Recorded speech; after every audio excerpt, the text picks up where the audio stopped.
Questions à l'honorable chef de l'opposition. The Honourable Leader of the Opposition. Our priorities are clear. We're going to axe the tax, build homes, fix the budget, and stop the crime. On the latest point, the Prime Minister has presenting himself as the great hero when it comes to auto theft. There is a 38% increase in auto thefts since he came into power. The penalties are light. Our ports are badly managed. Will he reverse his policies that have led to the crisis in the auto sector instead of having yet another summit? The Right Honourable Prime Minister.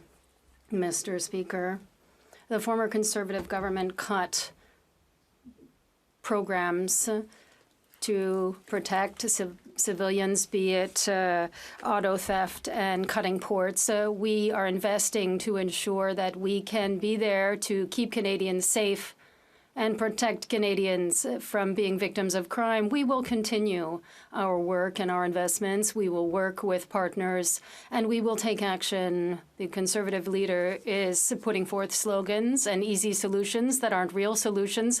We will do the necessary work. The Honourable Leader of the Official Opposition. Perhaps the fact that his policies are more costly. It's true, much more costly. And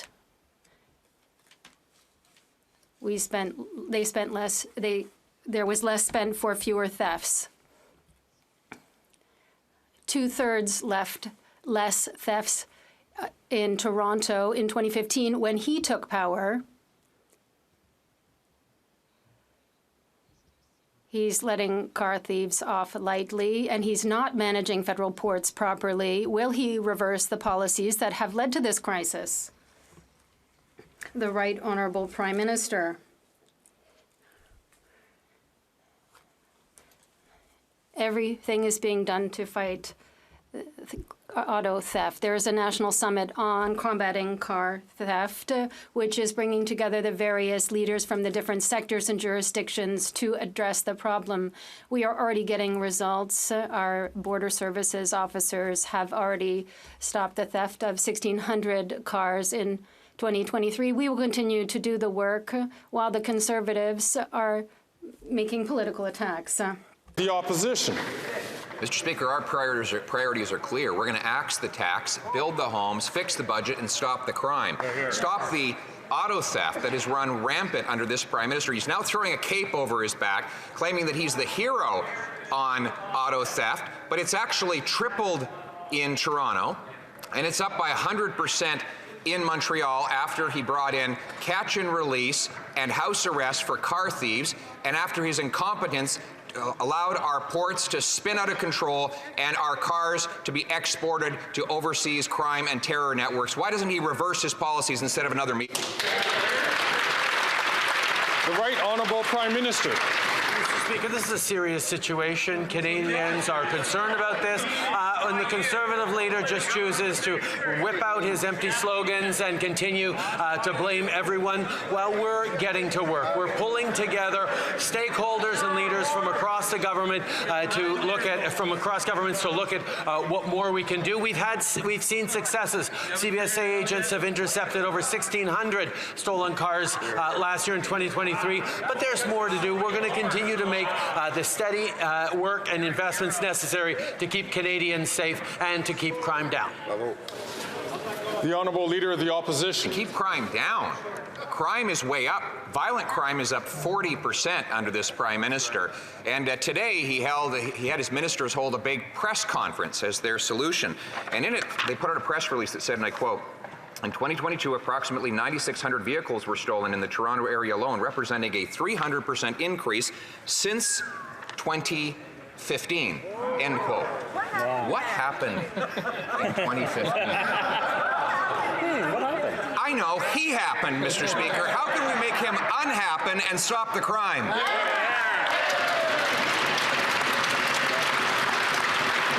The Right Honourable Prime Minister.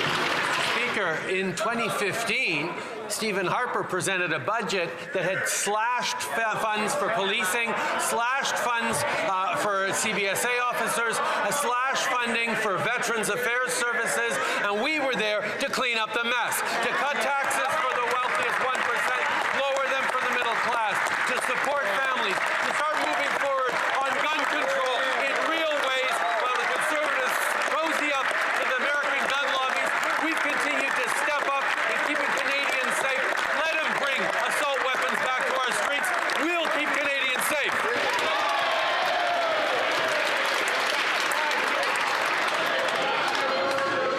The Honourable Leader of the Opposition.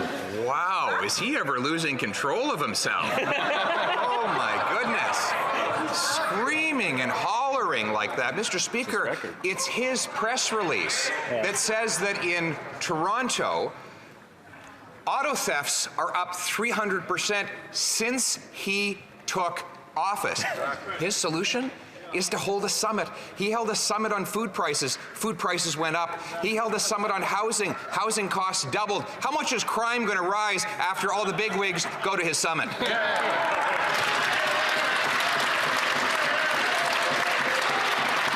Right Honourable Prime Minister. Speaker, the Leader of the Opposition has trouble believing that we would actually include real facts in our press release, something he and the Harper government never did for years. Yes, Mr. Speaker, there is a real challenge around auto theft in this country, and our solution is to roll up our sleeves, pull together partners from across the country, and get to solving it. His solution, throw his hands up in the air, blame a raft of political attacks on us, and continue to see that he's not putting forward any real solutions, Mr. Speaker. The Honourable Member for Beloeil-Chambly.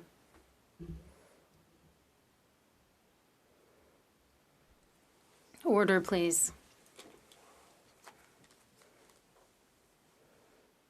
The Honourable Member for Beloeil-Chambly. Medical assistance in dying is profoundly marked by progressive policies in Quebec. We are there to admit, all of us, that the hypotheses on which a person who is currently suffering from a mental condition cannot make a serious mental condition cannot make a decision. Other people know that their condition will deteriorate and can make a decision now. So it could already be set out in Quebec that they could be allowed to do this. Will the government consider this? The Right Honourable Prime Minister. Mr. Speaker, as my honourable colleague says, the choice of getting medical assistance in dying is an extremely difficult choice. It's a very personal one as well. As a society, as a parliament, it is our responsibility to find the balance, an adequate balance in a difficult situation that respects the rights and freedoms of an individual and to protect the most vulnerable. That is why for years we have been studying, assessing, taking measures, proposing debates, listening to experts, and we will continue to be open to all kinds of suggestions as we continue to work responsibly together. The Honourable Member for Beloeil-Chambly. I'm asking the Prime Minister to recognize that these are two different situations. That is, people who are already suffering from a mental health condition, which does not allow them to make a decision, and people who are currently in possession of all their full faculties and who can make a decision in advance. I think the Prime Minister could consider it, or does he fear that the religious right will not allow this? The Right Honourable Prime Minister. Mr. Speaker, we know full well that this is a real issue that my colleague is raising. It is a question that is being asked, along with a number of other difficult questions, and they are being examined. Yes, we will continue to consider advanced directives. We will continue to look at how we can ensure that people have the rights and freedoms that are important to them, while still ensuring that we protect these people and all others who are vulnerable in unexpected or negative situations. From Burnaby South. Thank you, Mr. Speaker. The Liberal Member of Parliament for Davenport claims that there is no housing crisis in Toronto. The rest of the Liberal MPs for Toronto would rather fight the City of Toronto than actually deal with the crisis of housing. Here's what frontline workers are saying. Quote, on the ground, we've seen a man recently arrived from Africa die in an encampment while trying to stay warm. So will the Prime Minister listen to his out-of-touch Liberal MPs or to frontline workers trying to save people's lives? The Right Honourable Prime Minister. Mr. Speaker, we have been there for investing in housing across the country, including with hundreds of millions of dollars directly for the City of Toronto to invest in housing, housing affordability and fighting homelessness.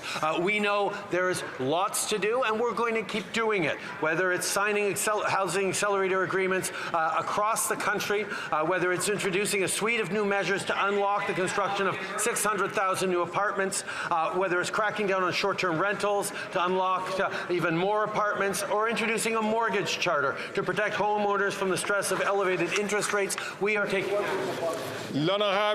The Honourable Member for Burnaby South. An 83-year-old woman was kicked out of her housing that she has lived in for 30 years. Given the Liberals and Conservatives' housing crisis, she doesn't know where she's going to go. The Liberals have resources, the power to resolve the housing crisis. When will the Prime Minister stop picking real estate giants instead of women like the one I'm speaking about? The Right Honourable Prime Minister. Mr. Speaker, we are taking concrete action to ensure the construction of hundreds of thousands or millions of housing across the country, along with the municipalities directly and the provinces and Quebec. We are here to ensure a reduction in red tape, the acceleration of permits, improvements in zoning. $4 billion is on the table to deliver housing, and we will continue to do this work in a serious and responsible manner. The Honourable Leader of the Opposition. Prime Minister needs a summit to find out about the problem of auto theft. We can help him. He is the problem. It was his policies that caused the 300% increase in auto theft in Toronto, and he's asked for solutions. Well, we have some of those too. Will the Prime Minister agree to reverse his catch and release bail policy for car thieves, end house arrest for those who steal cars, and put an end to his incompetence at the Port of Montreal, from which so many of our vehicles are being shipped to organized crime and terrorist networks abroad? The Right Honourable Prime Minister. Mr. Speaker, what's interesting about the Leader of the Opposition is he doesn't actually care about auto theft. He cares about making a good political attack on the government because people are facing real challenges. What we are focused on is solving the challenges. What we are focused on is initiatives like we announced today of $121 million to fight auto theft in Ontario. We've been working to bring together stakeholders and leaders across the country to bring forward more positive solutions to build on the 1,600 recovered autos that we prevented from being stolen last year. I'm going to ask all members once again to please restrain yourselves, to listen to the questions and to listen to the answers. And when you have the floor will be yours. The Honourable Leader of the Official Opposition. Monsieur le Président. Mr. Speaker, he says that he's stopped 1,600 cars from being stolen, but there were 100,000 stolen in 2022, an increase of 34% across the country. You would need a great big meeting to understand the problem. He's the problem. We have solutions that make common sense. And the catch and release bail and house arrest for car thieves and ensure better management at the Port of Montreal to stop the exporting of our cars elsewhere. The Right Honourable Prime Minister. Once again, he is accusing people in Quebec of being incompetent. That's a real pattern for the Conservative leader. We are here to work hand in hand with the municipal leaders, police chiefs, provinces, in order to resolve this problem. We are here to work in a responsible manner by investing, for example, $121 million to fight auto theft in Ontario, which we announced today. There is work to be done, but it's not using empty slogans and making personal attacks that will solve these challenges for Canadians, but we are doing the work. The Honourable Leader of the Opposition. Monsieur le Président, c'est lui. Mr. Speaker, he is accusing Quebecers of being incompetent, saying that the Port of Montreal is managed by them. It's a federal port, so it's not true. He is the one who's incompetent, and he is the one that has caused this problem. And this is the problem across all the ports in Canada. Because of him, the federal ports are poorly managed, and that's why there's such a high rate of crime. Once again, we have common sense solutions. Will he end the automatic catch and release bail, house arrest for car thieves, and stop the incompetence at the ports that's causing the auto theft crisis that he caused? The Right Honourable Prime Minister. I've already responded to the concerns on car theft, but the Leader of the Opposition wants to talk about common sense and crime and violence. Why is he listening to the American gun lobby, which wants to bring back assault-style rifles to our streets and to our communities? Each stage of the last 8 years, he's tried to block our gun control measures because he is being controlled by the American gun lobby instead of standing up to protect communities and control guns and demonstrate that he really is concerned about Canadian safety and security. The Honourable Leader of the Opposition. Not only is he not worth the cost, he's not worth the crime, and now he's spreading disinformation. Years after he promised he was going to ban these so-called military assault rifles, they're still legal in Canada, and he's paying foreign hunters to get into helicopters and fly around over Vancouver Island to slaughter deer that our hunters would have taken down for free for the meat. When will this Prime Minister stop his policy of targeting lawful Canadians and go after the real criminals that are terrorizing our streets?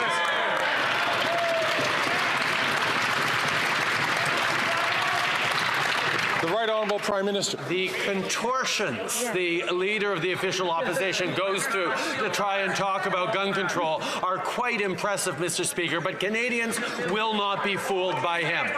The order in council that made assault-style weapons illegal to use, to purchase, or to share or sell is still in place. The Conservative Party of Canada has as its official position that it wants to restore the legality of assault-style weapons in this country.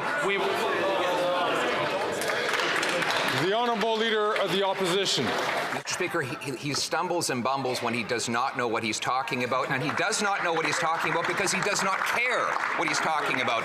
He still has not banned those guns. Years after promising on the election trail that he did, they are still legally in the possession of their owners at this stage, and he says he won't be able to do it until a week after the next election.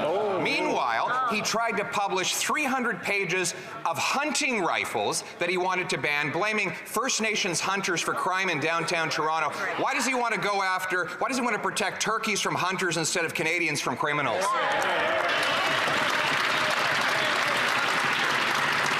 The Right Honourable Prime Minister. Mr. Speaker, as of a number of years ago, it is illegal to buy, sell, or use or bequeath military-style or assault-style weapons in this country. We did that. We banned over 1,600 models of assault-style weapons. The Conservative Party wants to make those assault-style weapons legal again. And everything they do is focused on misinformation and disinformation of bringing in hunters who are not targeted by these measures to try and justify their anchoring on the NRA. The Honourable Leader of the Opposition. More stumbling and bumbling, Mr. Speaker. The guns he talked about are not banned. And he says they will not be banned until 1 week after the next election because he cannot figure out how to ban them, years after he announced it. Meanwhile, he's spending billions of dollars going after licensed, law-abiding, trained and tested people who've proven that they are statistically the least likely to commit crime. And what has been the consequence? In 8 years, we've had a 100% increase in criminal shootings. Why does he always go after the good guys instead of putting the bad guys in jail? The Right Honourable Prime Minister. Mr. Speaker, in May of 2020, we rendered it illegal to buy or sell or use or bequeath 1,600 different models of assault-style weapons in this country. That is still the case, Mr. Speaker. In the coming year, we will be bringing in an amnesty legacy program. We are extending the amnesty to be able to bring in a buyback for the owners of these weapons. But we are moving forward on gun control when he wants to bring assault-style weapons back to Canadians. The Honourable Member for Beloeil-Chambly. Let's say that my neighbor comes to my house and he says, I want to put a heat pump in. It's going to cost $1,000 and I'll get it to you tomorrow. The next day my neighbor comes and he said, can I have the $1,000 back? And I say, I won't give it back to you. Perhaps I'll give you a little bit of it. And that's what's happening in immigration. Quebec is being told, pay the bill for the asylum seekers, we'll pay you later. Ottawa is saying, well, now I'm not going to pay you back, perhaps just a little bit. Can the Prime Minister recognize his debt and commit to paying it back to Quebec? The Right Honourable Prime Minister. Mr. Speaker, since the beginning, we have recognized the extent to which Quebec and Quebecers have borne a heavy burden with regard to the illegal arrivals at Roxham Road in particular. And we have resolved that issue with the Americans and airports. We are here to help. We are working hand in hand with the Quebec government. We are discussing with that government how we can support them best. We have seen their request for funding. We are working with them because we recognize that, yes, Quebecers are bearing the burden and we will be there to help them. The Honourable Leader of the Bloc Québécois. Well, the only hand that there is here is the Minister of Immigrations. Well, they commit in an election year, letting Quebecers believe or being asked the question whether his word means anything, if he's reliable, if he's worthy of confidence, or is it that we can't believe him when he says something? The Right Honourable Prime Minister. Mr. Speaker, at each step of the way, we are here to work respectfully with the provinces and territories, with Canadians and the governments across the country. It's true that sometimes there are differences of opinions and perspectives, but at each stage, we are working respectfully and keeping our word. And we are focusing on what is in the interest of the people across this country, and we will continue to do that. Yes, we can be a reliable partner, and we have shown it quite often, and we will always be.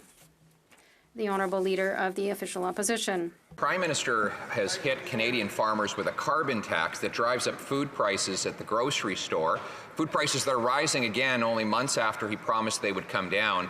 I asked him late last year if he would talk to the Medeiros farm about their rising carbon tax bill. They just got their bill for December, and it is $21,000 in carbon taxes alone. I ask now, as I asked back then, how exactly will the Medeiros family pay this bill when it quadruples to over $80,000 a year?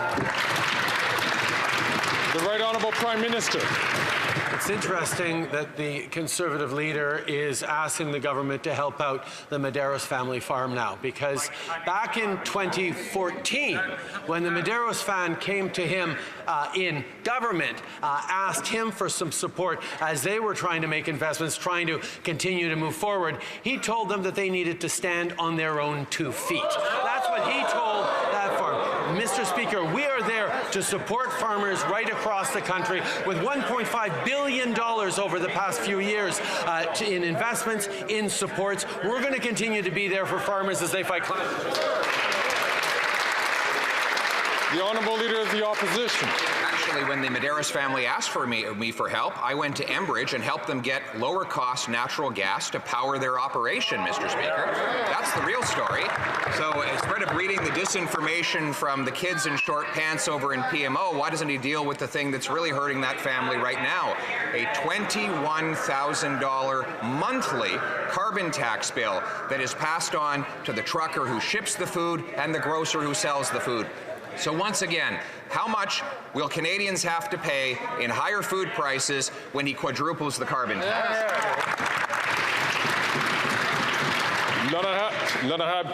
The Right Honourable Prime Minister. Speaker, back in 2014, he told that farm family to stand on their own 2 feet. We, Mr. Speaker, know what is making farmers vulnerable across this country. Do you know what it is, Mr. Speaker? It's climate change. It's the fact that a changing climate causes droughts, floods, and fires, which droughts, floods, and fires end up hurting crops, end up hurting growers. That's why we're stepping up on fighting climate change. Farmers across this country know how important it is to sustain and protect our land. That's exactly what we're doing. That's exactly what we're going to continue to do. The Honourable Leader of the Opposition. He mentions drugs. That's another crisis that he has caused, Mr. Speaker. But back to the cost of food, heat, and groceries. This Prime Minister plans to raise the carbon tax again on April 1st. Another hike to the gas, the heat, the grocery bills. Another hit to the Nova Scotia families who can't afford to pay their utility bills. And another hit to working class families while he jets around the world carbon tax free. If he can't have the common sense to axe the tax, will he at least cancel his plan to hike the tax on April 1st? The Right Honourable Prime Minister. You know what the Leader of the Opposition is proposing to cut for Canadians? The carbon rebate, Mr. Speaker. The checks that Canadians get in price on pollution is in place that they are relying on to enable them to both fight climate change and support their families. We are going to continue to be there to fight climate change and put more money in the pockets of 8 out of 10 Canadian families. When he talks about cutting climate action, he's also talking about cutting those checks that arrive in families' bank accounts 4 times a year. The Honourable Leader of the Opposition. According to the Parliamentary Budget Officer, the average 60% of Canadians are paying more in his carbon tax than they get back in rebates. And now we learn that 40% of Nova Scotia households are struggling to pay their electricity bills. The carbon tax, of course, applies on the share of electricity that is generated through traditional hydrocarbons and other fossil fuels, Mr. Speaker. The Prime Minister is going to hit Canadians with yet another tax hike on April the 1st. Will he, if he can't summon the common sense to axe the tax, will he at least cap the tax so Canadians can afford to eat? The Right Honourable Prime Minister. Mr. Speaker, we are fighting climate change and creating a stronger economy at the same time as we ensure affordability for Canadians. Those carbon rebate checks that go right across the country in areas where the federal price applies help out 8 out of 10 families with more money than they pay in the price on pollution. We will continue to be there to both invest in families, to support them, while the Conservative leader proposes to cut rebate checks to Canadians. We're going to keep doing it while we fight climate change. The Honourable Member from Burnaby South. Millions of Gazans rely on UNRWA for food, water, and shelter. People are starving. Children are eating grass just to survive. Yes, serious allegations need to be investigated and prosecuted. No, children should not pay for this. Why is this Prime Minister fueling this war with Canadian arms and punishing Palestinian children who did not commit a crime? Hear, hear. Hear, hear. The Right Honourable Prime Minister. We are, of course, deeply concerned with the devastating scale of the humanitarian crisis in Gaza. We recognize UNRWA's essential role under dangerous conditions in providing life-saving assistance. So we will work with the agency and other donors to support the investigation into the serious allegations against its staff. But let me be extremely clear. Our determination to provide relief to Palestinian civilians has not changed, and our work with our partners is constant. We're looking at ways to continue to provide additional support to those desperately in need, in addition to the $40 million we just announced yesterday. The honourable member from Burnaby South. The Prime Minister knows well that no other group can do this work. That's right. I want to talk about Halifax. Halifax has the highest rate of poverty in Canada. 1 in 5 children lives in poverty. Only once has the Liberal MP for Halifax raised the issue of skyrocketing food prices in this House. How out of touch is that?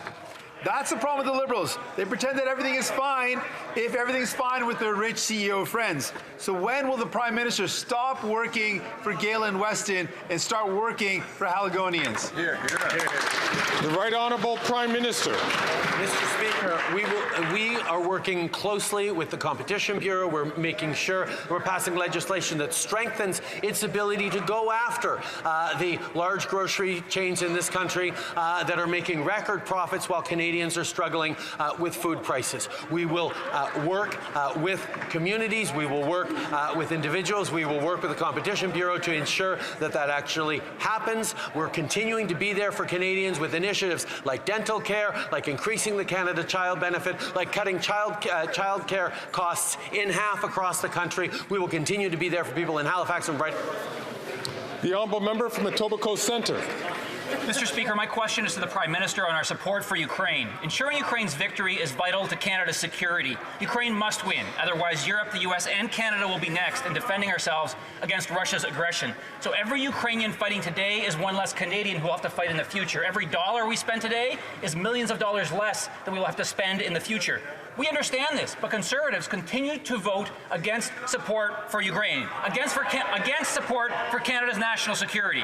Can the Prime Minister assure Canadians that this government will stand with the Ukrainian people until they win, until we all win? The Right Honourable Prime Minister. Etobicoke Centre is right. Before the holidays, Canadians all witnessed the Leader of the Opposition forcing his caucus to turn their back on Ukraine.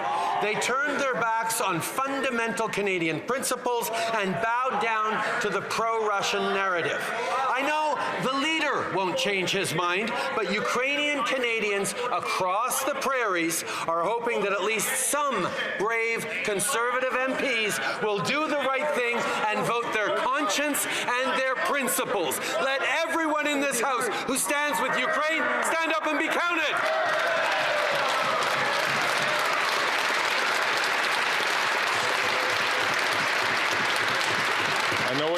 I know it's Wednesday, I know it's caucus day, I know that people are primed up, but I'm going to ask members, please let us restrain ourselves so that we can hear the questions and we can hear the answers.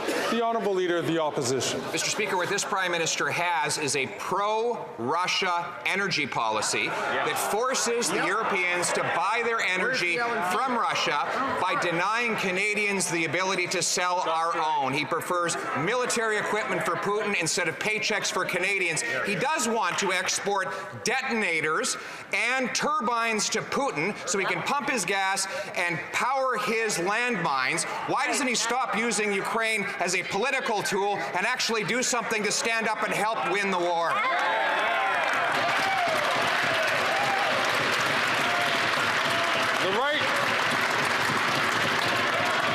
The Right Honourable Prime Minister. The Right Honourable Prime Minister from the top, please. Volodymyr Zelensky came to this House and asked all of us to support Ukraine in its fight for freedom and its economic independence. Vladimir Zelensky asked us to support a renegotiation and a renewal of the Canada-Ukraine free trade deal. In this House, everyone except Conservative MPs stood up to support Vladimir Zelensky. The Prime Minister has 10 seconds left on the clock, but I'm going to ask all members, I'm going to ask in particular the member from Dufferin-Caledon, please, to allow the answer to be heard so that, because it's not only important for all of us and for Canadians to hear that, but it's important for members, especially members who require translation. They can't hear over the heckling. So let us make sure that we have an opportunity to hear clearly the questions and the answers. The Honourable Prime Minister, 10 seconds left on the clock. Mr. Speaker, Ukrainian Canadians from across the prairies are begging their MPs to please stand up for Ukraine. Will they do that, Mr. Speaker, in the upcoming Ukraine free trade vote?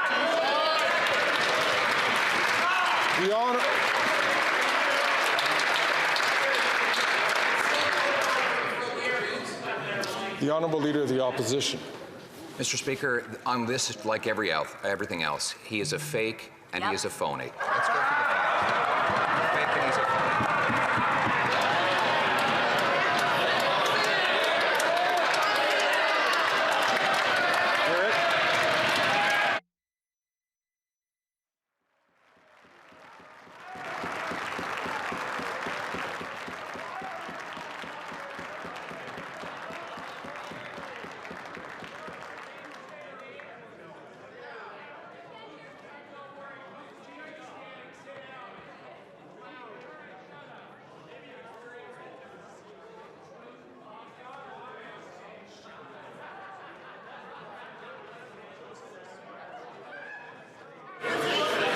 The Honourable Leader of the Opposition is a well-experienced man in Parliament. I would caution him to avoid using language like that could cause disruption and could be interpreted differently. The Honourable Member from the top, the Honourable Leader of the Opposition. His carbon tax deal does not distract from the fact that he announced $400 million in surface-to-air equipment that he has still not delivered. Right. What he did deliver is detonators to Putin so that Putin could put them in landmines and blow up Ukrainians. He delivered a turbine that was refurbished in Montreal so that Putin could put it in his pipelines and pump gas and make money off Europe that we should be bringing home to this country. Why is it that he always stands up for the dirty dictators like Putin instead of the paychecks for our people?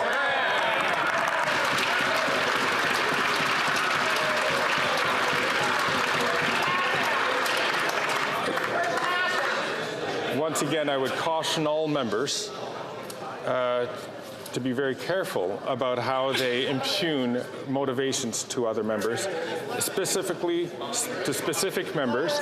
And this was the subject of a declaration which the chair had made back in October. And I encourage all members to please refer to it again to making sure that we keep on the right side of parliamentary language. The Right Honourable Prime Minister. Mr. Speaker, when the Leader of the Opposition refers to Ukraine as some faraway foreign land, when he continues to insist that all of his MPs, including Ukrainian Canadian MPs, vote against a free trade agreement that Volodymyr Zelensky is asking us to vote for to support Ukraine, he can't hide behind the kind of misinformation and disinformation that he regularly peddles in. It's very simple, Mr. Speaker. Will the members of the Conservative... So I'm going to remind all members again. I know it's Wednesday, and I know that all members, but as I had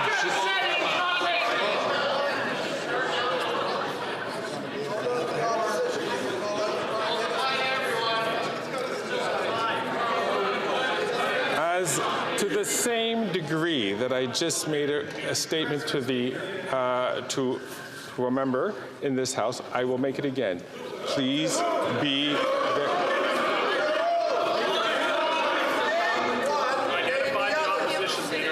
I would invite all members to please listen to their whips for a second, and I will... Please. Can you have them sit down when you're up? Thank you. It's important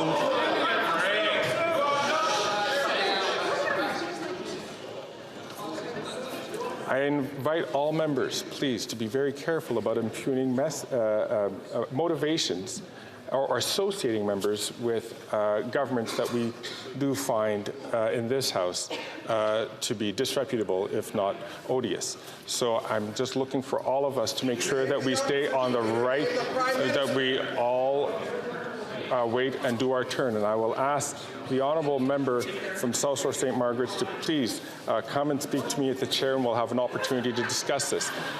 The honourable leader of the opposition. Mr. Speaker, he could not point to a single thing that I said that was untrue, because it is all factual. It is a fact that we already have an excellent trade agreement with Ukraine, that it does not include a carbon tax, and that there is no need for a carbon tax to be in any free trade agreement. In fact, there never has been a need for a carbon tax in any other free trade agreement in the history.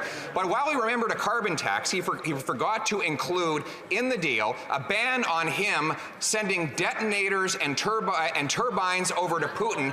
Why is it that he's so determined to allow Putin to acquire weapons and money rather than having a real free trade deal with Ukraine?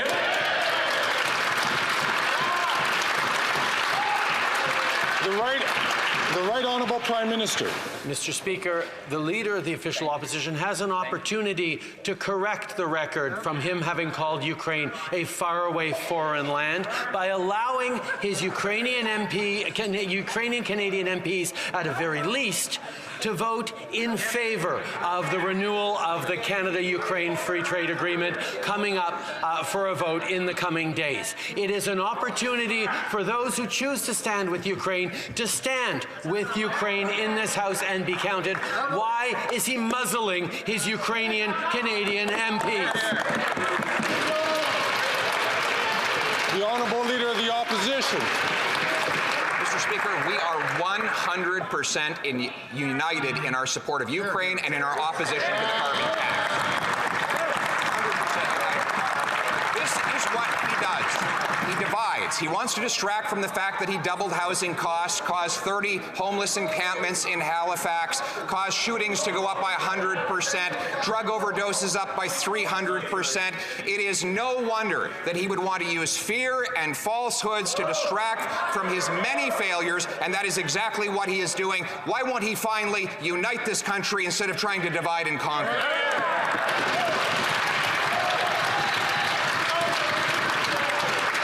The right honourable Prime Minister. Mr. Speaker, this House used to be united in its support of Ukraine and its support of Volodymyr Zelensky.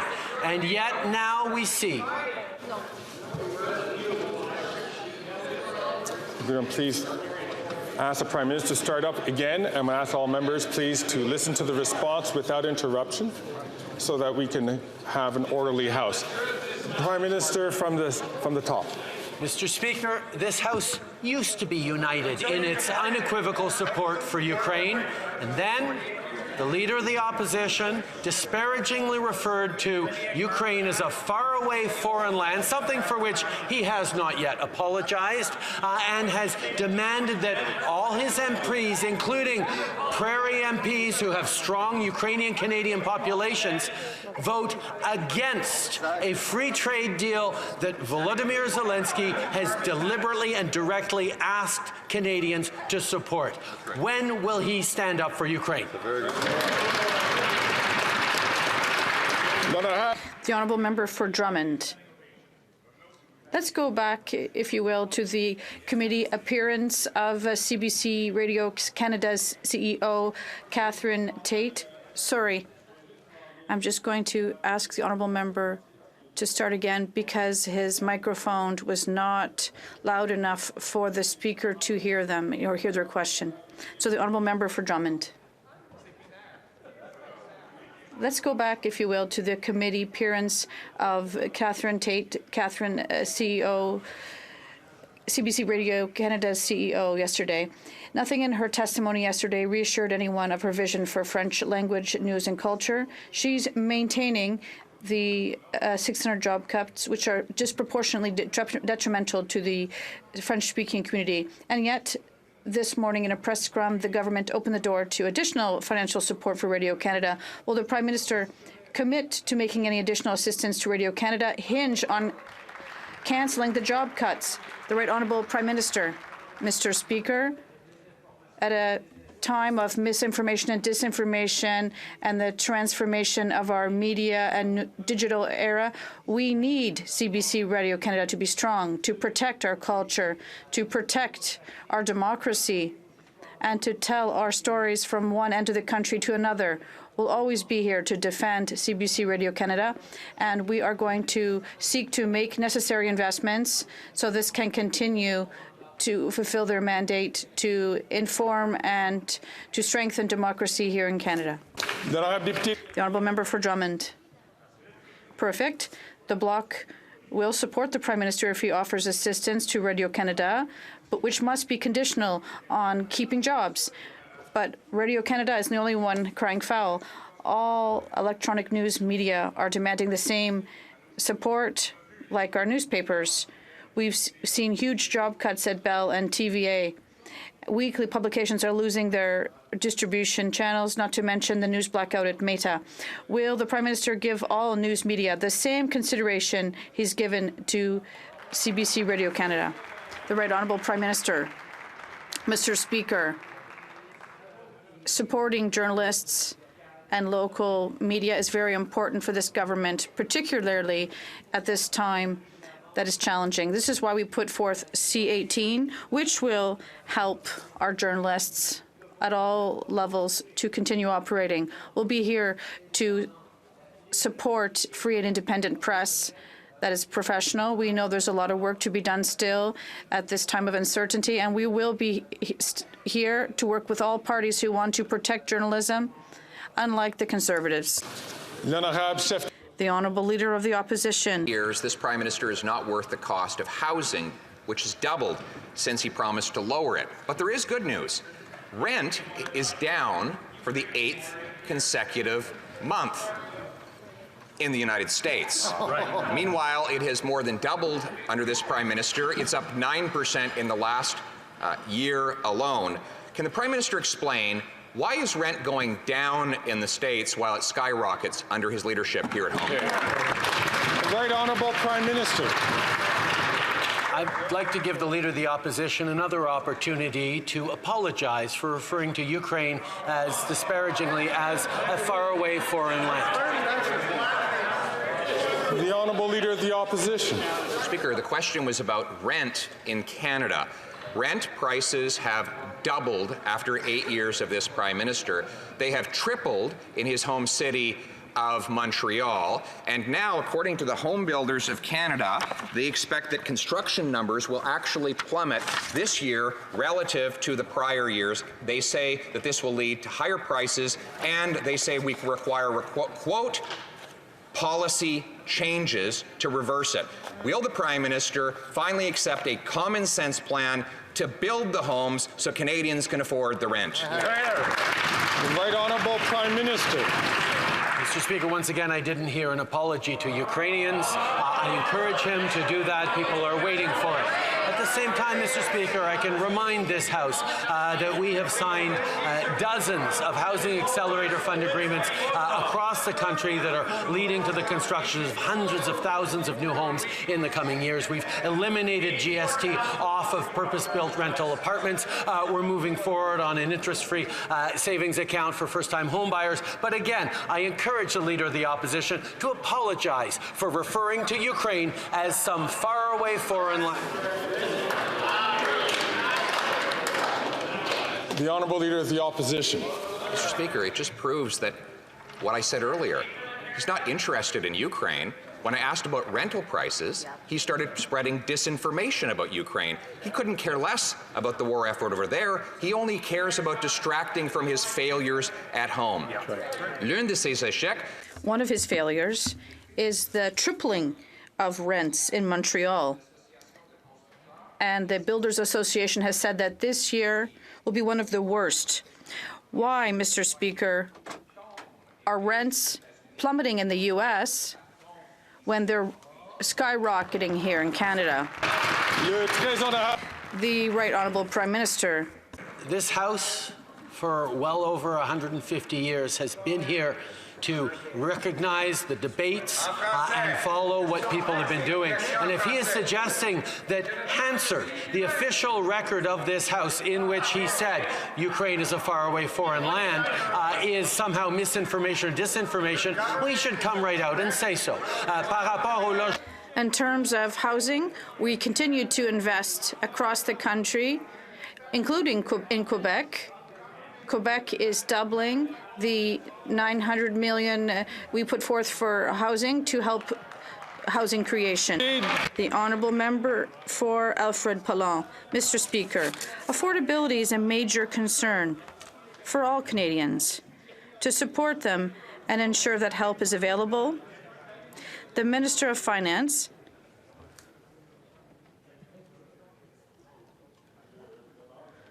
I would ask the member to start his question again, please. Mr. Speaker, affordability is a major concern for all Canadians. To support them and ensure that help is available, the Minister of Finance presented the fall economic statement. Can the Prime Minister remind the House of the important measures contained in the fall economic statement and why it must be passed quickly by this House? The Right Honourable Prime Minister. Thank you. I'd like to thank the member for Alfred Pallon for his question. The Leader of the Opposition spends a lot of time talking about affordability, but we haven't seen any sign of a proposal. And the Conservative leader, if he really wants to help Canadians, he can vote in favour of the fall economic statement, which deletes GST on psychotherapy and on co-op construction and creates EI insurance for adoption. Or he could help Canadians by voting in favour of the economic statement, but he continues to focus on cuts and austerity. The Honourable Leader of the Opposition, the reality is what Canadians are already living through, because rents have doubled across Canada. After 8 years of this Prime Minister, he promised to reduce costs, but he has increased bureaucracy. According to the Builders Association yesterday, the record drop in morale with builders means that construction starts will rather slow down. The problem is getting worse year after year. Will the Prime Minister finally accept our common sense plan to cut red tape to increase construction starts? The Right Honourable Prime Minister.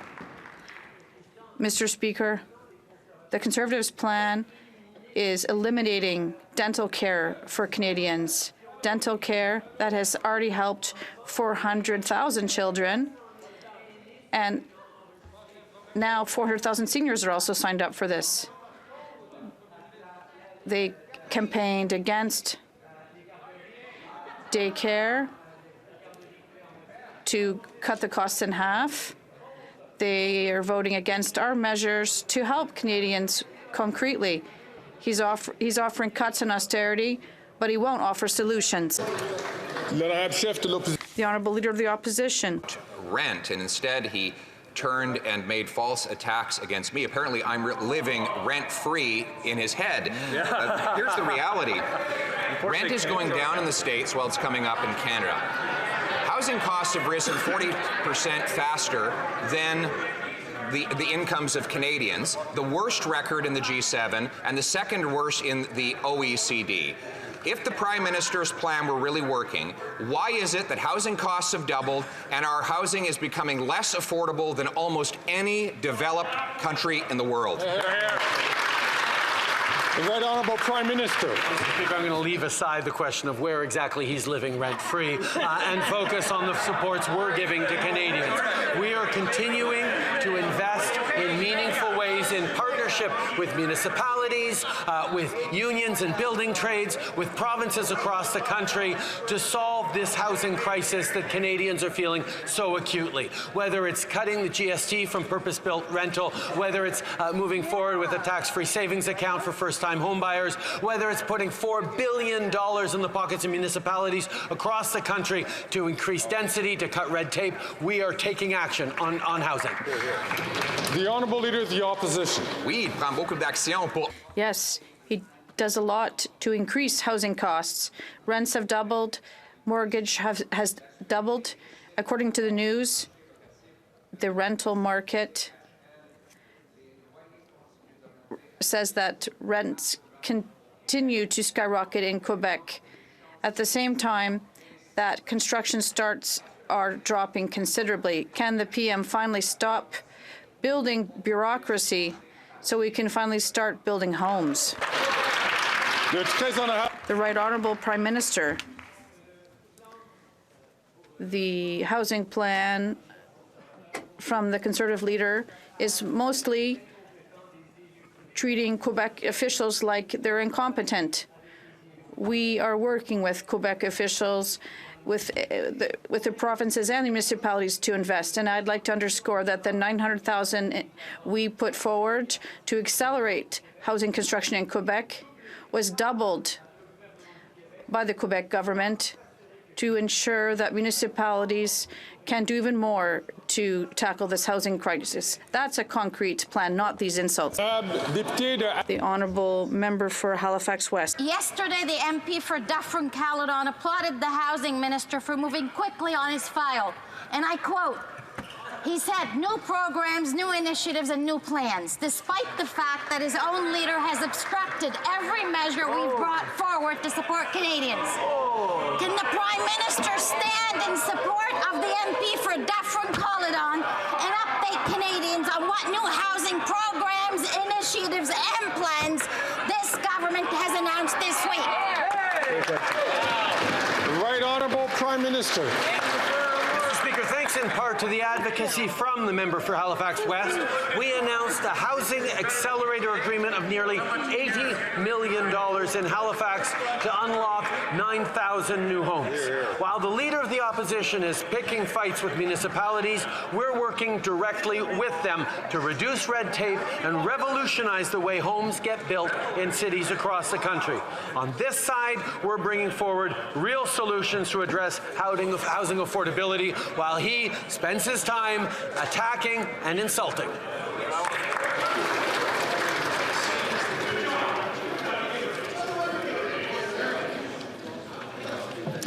The Honourable Member from Nunavut. Nunavut athletes who earned their spot at the Arctic Winter Games in Alaska risk missing out because in Nunavut, Service Canada does not process passports.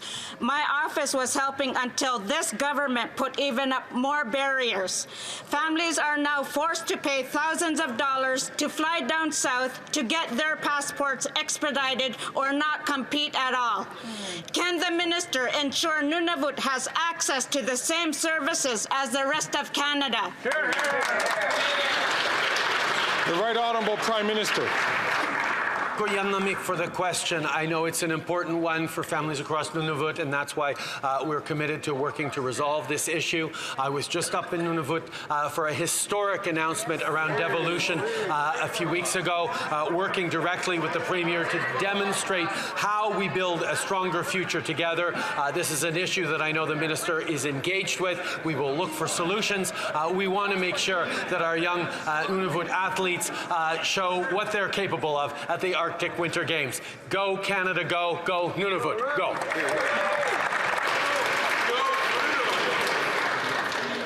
The Honourable Member from Kitchener Centre. Mr. Speaker, in 2022, Canada sold more than $20 million of military equipment to Israel. Last week, the ICJ ordered Israel to take steps to prevent acts of genocide. As a signatory to the Genocide Convention, Canada is bound by this decision. Our own Export and Import Permits Act also forbids these sales if there's a substantial risk they could be used to violate international law.